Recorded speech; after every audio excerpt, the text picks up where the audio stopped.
हिंदुस्तान ने पाकिस्तान के साथ एक छोटी सी जंग की है और उस जंग में पाकिस्तान ने भारत को बहुत बुरे तरीके से शिकस्त दी है। उनके 5 फाइटर जेट्स, जिसमें 3 राफेल थे, एक मिग था और एक SU-30 था, और ब्रिगेड हेडक्वार्टर को तबाह कर दिया।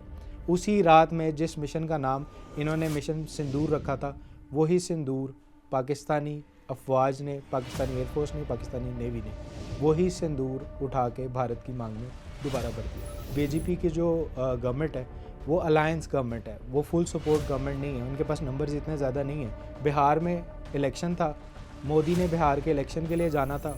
उस टाइम पे सिर्फ BJP की एक पब्लिक नैरेटिव को या पब्लिक सपोर्ट को स्ट्रॉन्ग करने के लिए पहलगाम अटैक को जो है वो प्लान किया जाता है। जिस रात इन्होंने पाकिस्तान की बेसिस पे अटैक किया और पाकिस्तान ने रिस्पॉन्ड किया, उस रात हिंदुस्तान का S-400 air defence system Pakistani jets ने, पाकिस्तानी इक्विपमेंट्स ने तबाह कर दिया। राफेल भी वो था जिसके बारे में नरेंद्र मोदी कहता था कि जनाब अब हमारे पास राफेल है तो इस पूरे खत्े के अंदर जो है वो हिंदुस्तान की तरफ कोई आंख उठाकर नहीं देख सकता। उस राफेल टेक्नोलॉजी को पाकिस्तानी फाइटर जेट्स ने बेहतरीन तरीके से, बहुत आसानी से जो है वो गिरा दिया, S-400 को तबाह किया। भारत रातों रात अमेरिका के पास भाग के गया कि सीज़ फायर होना चाहिए, और ये भारत का इनिशिएटिव था कि जनाब ये फौरी तौर पे सीज़ फायर कराया जाना चाहिए।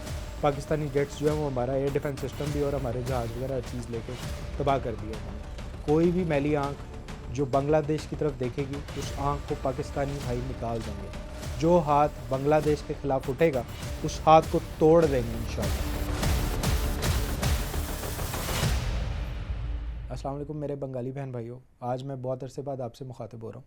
उसकी वजह यह है कि हिंदुस्तान ने पाकिस्तान के साथ एक छोटी सी जंग की है और उस जंग में पाकिस्तान ने भारत को बहुत बुरे तरीके से शिकस्त दी है। मैं आपको इस जंग के महरक़ात बताता जाऊँ। ये जंग भारत ने पाकिस्तान पर मुसल्लत की पहलगाम के फ़ॉल्स फ्लैग ऑपरेशन के बाद।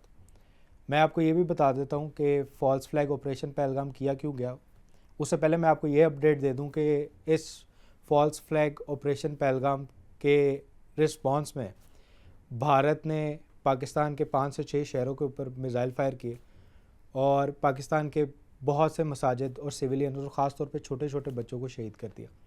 उसी रात को रिस्पॉन्स में पाकिस्तान ने उनके 5 फाइटर जेट्स, जिसमें 3 राफेल थे, एक मिग था और एक SU-30 था, और ब्रिगेड हेडक्वार्टर को तबाह कर दिया। उसी रात में जिस मिशन का नाम इन्होंने मिशन सिंदूर रखा था, वही सिंदूर पाकिस्तानी अफवाज ने, पाकिस्तानी एयरफोर्स ने, पाकिस्तानी नेवी ने वही सिंदूर उठा के भारत की मांग में दोबारा भर दिया। ये सारी अपडेट थी पहलगाम के बाद जो इन्होंने पाकिस्तान पे पहला अटैक किया। अब मैं आपको बताता हूँ कि पहलगाम अटैक जो है वो भारत ने प्लान क्यों किया था। बेसिकली BJP की जो गवर्नमेंट है वो अलायंस गवर्नमेंट है, वो फुल सपोर्ट गवर्नमेंट नहीं है, उनके पास नंबर्स इतने ज़्यादा नहीं है कि ये खुद से सारी कैबिनेट बना लें, खुद गवर्नमेंट जो है फॉर्म कर लें। बिहार में इलेक्शन था, मोदी ने बिहार के इलेक्शन के लिए जाना था। उस टाइम पे सिर्फ BJP की एक पब्लिक नैरेटिव को या पब्लिक सपोर्ट को स्ट्रॉन्ग करने के लिए पहलगाम अटैक को जो है वो प्लान किया जाता है और मुसल्लत पाकिस्तान पे किया जाता है। बहरहाल अटैक किया इन्होंने, पहला अटैक किया पाकिस्तान पे मिसाइल्स के थ्रू। पाकिस्तान ने इनके 5 फाइटर जेट गिरा दिए। फिर इन्होंने ड्रोन्स चलाए, पाकिस्तानियों ने भरपूर तरीके से इनके ड्रोन्स को रिस्पॉन्ड किया। फिर उसके बाद इन्होंने पाकिस्तान की कुछ बेसिस पे अटैक किया। जिस रात इन्होंने पाकिस्तान की बेसिस पे अटैक किया और पाकिस्तान ने रिस्पॉन्ड किया, उस रात हिंदुस्तान का S-400 air defence system Pakistani jets ने, पाकिस्तानी इक्विपमेंट्स ने तबाह कर दिया। अब आप अंदाज़ा करेंगे S-400 इस तरह का एयर डिफेंस सिस्टम था जिस पे इंडिया को बहुत ज़्यादा फ़ख्र था। या फिर आप राफेल की बात कर लें, राफेल भी वो था जिसके बारे में नरेंद्र मोदी कहता था कि जनाब अब हमारे पास राफेल है तो इस पूरे खत्े के अंदर जो है वो हिंदुस्तान की तरफ कोई आंख उठाकर नहीं देख सकता। इवन 2019 के अंदर जब अभिनंदन पाकिस्तान आया और पाकिस्तानी फाइटर जेट्स ने उसे ज़मीन पे उतार के चाय पिलाई और चाय पिला के जब वापस भेजा, उस टाइम पे नरेंद्र मोदी ने कहा था कि हमारे पास राफेल नहीं थे तो इस वजह से फिर पाकिस्तान ने हमारा जेट गिरा दिया था। उस राफेल टेक्नोलॉजी को पाकिस्तानी फाइटर जेट्स ने बेहतरीन तरीके से, बहुत आसानी से जो है वो गिरा दिया। अब इसमें मिसाइल्स का भी डिफरेंस है। पाकिस्तान के पास बेस्ट इक्विपमेंट है, बेस्ट बियॉन्ड रेंज मिसाइल्स हैं, और हमने ये देखा कि जो हिंदुस्तानी जहाज़ थे वो 200-250 किलोमीटर तक भी जो है ना वो पाकिस्तानी जहाज़ों के करीब नहीं आते थे, क्योंकि उनको लॉक करने के लिए तकरीबन कोई 150 किलोमीटर्स का डिस्टेंस चाहिए था, उनको पाकिस्तानी फाइटर जेट्स के करीब 150 किलोमीटर्स तक आना था अगर उन्होंने पाकिस्तानी जेट्स को टारगेट करना था। पाकिस्तानी जेट्स जो है वो 250 किलोमीटर पीछे से जो है उनको लॉक करके वापस भी मुड़ जाते थे। तो इस सूरत में पूरी दुनिया ने राफेल की बर्बादी का तमाशा देखा और किस तरीके से पाकिस्तान ने जो है वो राफेल को तबाह किया। उसके बाद फिर मैं इसमें मेंशन करूँ आपको कि CNN के रिपोर्टर थे निक रॉबर्टसन। उन्होंने अपनी डॉक्यूमेंट्री के अंदर ये क्लेम किया कि जिस तरीके से पाकिस्तान ने रिटेलिएट किया, जिस तरीके से पाकिस्तान ने S-400 को तबाह किया, भारत रातों रात अमेरिका के पास भाग के गया कि सीज़ फायर होना चाहिए।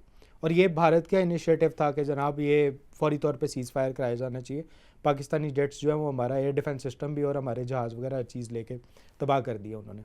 ये सारी बात मेरी आपको बताने का मकसद ये है कि पाकिस्तान ने भरपूर तरीके से भारत के फॉल्स फ्लैग ऑपरेशन से लेके ऑपरेशन सिंदूर से लेके नेक्स्ट डे पाकिस्तान की बेसिस पे अटैक करने तक भरपूर तरीके से भारत को जवाब भी दिया। ना सिर्फ जवाब दिया बल्कि ऐसी शिकस्त दी जिसके बाद नरेंद्र मोदी जो है अब अपनी ही भारतीय अवाम को शक्ल दिखाने के काबिल नहीं है। ये सारी बात मेरे बंगाली भाइयों आपसे करने का मकसद ये है कि पाकिस्तान आपके भी साथ खड़ा है। अब मैं ये बात इस सारे सिनेरियो के अंदर आपके लिए क्यों कह रहा हूँ, उसकी वजह ये है कि ये जो बीजेपी की गवर्नमेंट है ना, ये कल ख़त्म नहीं होने वाली। ये 2029 तक 2029 तक ये इसी तरह बरकरार है। और ये हिंदुत्वा माइंडसेट के जो लोग हैं ना, ये पाकिस्तान को, ये बांग्लादेश को सुकून से रहने नहीं देंगे। मोदी को जिस तरह की शिकस्त इस दफ़ा हुई है, इंडियंस जो है वो मोदी का गिरबान पकड़ने पे आ गए।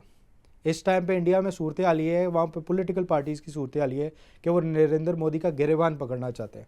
ये सूरत हाल है इस टाइम पे। ये जो बनिया है ये बिल्कुल भी सुकून से नहीं बैठेगा। ये एक अनसर्टेन सिचुएशन जो है वो क्रिएट रखेगा पाकिस्तान के अंदर भी, और हो सकता है बांग्लादेश के अंदर भी शुरू कर दे। तो मेरे बंगाली भाइयों, हमारा जिस तरह का ताल्लुक़ है और हम अल्हम्दुलिल्लाह अब जिस तरह के सेंटिमेंट्स एक दूसरे के बारे में रखते हैं, हमारा जीना मरना एक साथ है।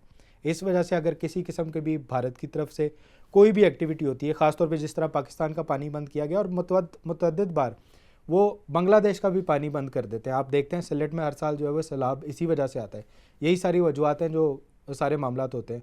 हुसैन शहीद सोहरवर्दी ने उस वक्त पे कहा था कि अगर हिंदुस्तान जो है मशरक़ी और मगरबी पाकिस्तान का पानी बंद करेगा तो हम भी फिर क्या कहते हैं इनका सांस लेना मुश्किल कर देंगे। ये उस टाइम पे हुसैन शहीद सोहरवर्दी हमारे लीडर ने कहा था, जो उस टाइम पे इन सारी चीज़ों को जो है बड़े अच्छे तरीके से असेस कर रहे थे। तो ये मामला जो है ये किसी तरफ भी ख़राब हो सकते हैं, ख़ासतौर पे जब तक ये एक्सट्रीमिस्ट आइडियोलॉजी के लोग यहाँ पे बैठे हुए हैं। इसलिए मेरे बंगाली भाइयों, मैं बीइंग एज पाकिस्तानी भी और मैं बंगालियों को भी अपना भाई समझता हूँ। मैं आपको ये मैसेज देना चाहता हूँ कि अल्लाह ना करे इस तरह का कोई भी वक्त आया तो पाकिस्तान हर दम हर वक्त आपके साथ खड़ा होगा। कोई भी मैली आँख जो बांग्लादेश की तरफ देखेगी, उस आँख को पाकिस्तानी भाई निकाल देंगे। जो हाथ बांग्लादेश के ख़िलाफ़ उठेगा उस हाथ को तोड़ देंगे इंशाल्लाह। अल्लाह के फजलो करम से पाकिस्तान और बांग्लादेश जो हैं वो दोनों भाई हैं। हम आपके लिए दुआ गो हैं, और जिस तरह की दुआएं आपने हमारे लिए इस जंग के दौरान की, इसके लिए मैं आपका तहे दिल से बहुत शुक्रगुजार हूँ। अल्लाह मुझे भी, आप सबको भी और पूरे पाकिस्तान को भी अपने हिफ्ज़-ओ-मान में रखे। इंशाल्लाह बहुत जल्द आपसे बांग्लादेश के अंदर मुलाकात होगी। बहुत शुक्रिया।